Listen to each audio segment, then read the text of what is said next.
Hundreds of Australia's most impressive young people are being recognised for their efforts in perseverance, commitment and teamwork as part of the Duke of Edinburgh Awards scheme. And they're in good company. They joined some 775,000 Duke of Edinburgh Award recipients since the scheme began in Australia exactly 60 years ago. Prince Edward on hand to mark the occasion. We're joined by two of the Duke of Edinburgh Gold Medal recipients, Rebecca Stacey and Nicholas Mock, and a young man who's striving for silver, Matthew Endurant. If I can turn to you both first, Rebecca and Nicholas. So when you got your Gold Awards yesterday, you got to meet Prince Edward and you were presented with your awards at Town Hall. What was that like? Yeah, it was lovely. He was super down to earth, very friendly and bubbly. Yeah, and a great experience getting to meet a bunch of other famous people there as well. And so, Rebecca, if I can ask you, it's not, they don't just hand these out to anyone. The Gold Awards in particular, they're pretty tough to get. What do you have to do to qualify?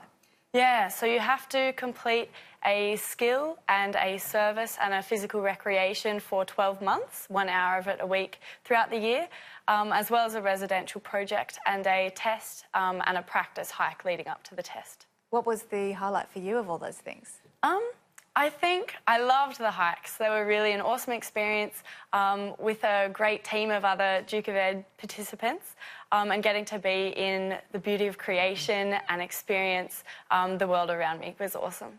And Nicholas, as Rebecca said, one of the requirements is that you go away on a residential project. Yes. Where did you go for yours? What did you do? For my residential project, I essentially went to Cairns with St George Girls. It was a, what do you call it?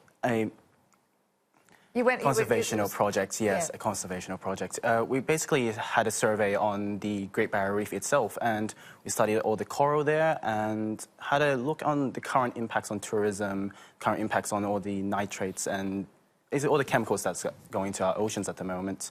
We also visited Fitzroy Island's Turtle Rehabilitation Centre, which was a great experience to know what's the issue with, like, the plastics that are in oceans today. Yeah. I know a lot of this of qualifying for the Duke of Edinburgh is about commitment. It's about turning up. You have to do, I think, an hour a week and show that commitment and really collaborate with other people. Would you say, Nicholas, that it's changed you as a person?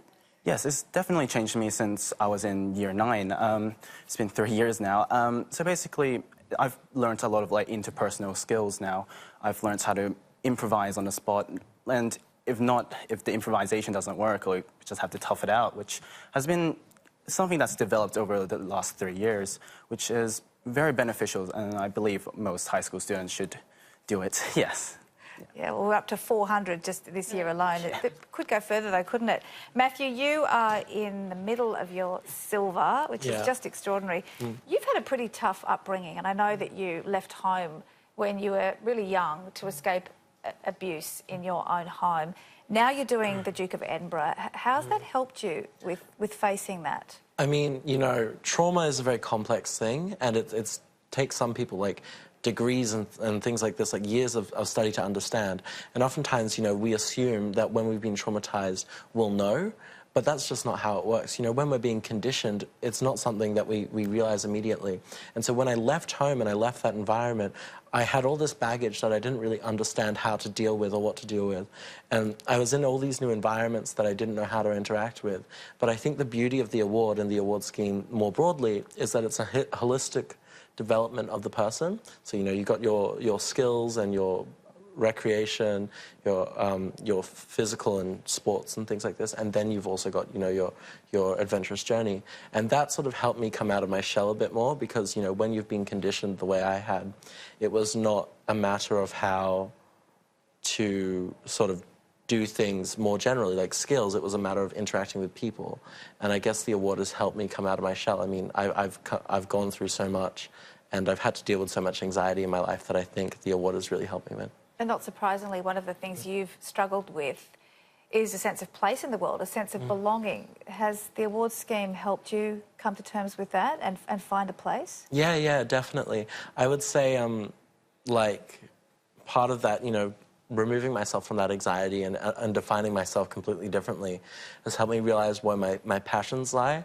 So now I sort of see, like, I really love helping people, and that was comes in part from my involvement in volunteering with the award. So, you know, I worked at food banks and I volunteered on election day, and I helped as many people as I could, and that sort of helped me develop my own character and my rapport with people. And I think it's really turned me into the person I am today. Has it given you a sense of purpose? You know, yeah, definitely. Yeah, I would like to go into studying, you know, law and policy and just making the world a better place, because, you know, we need strong-minded people to create a world and a future for everyone. And I want every child to have the best upbringing possible. And some kids will have to leave their homes, but that doesn't mean they should be disadvantaged.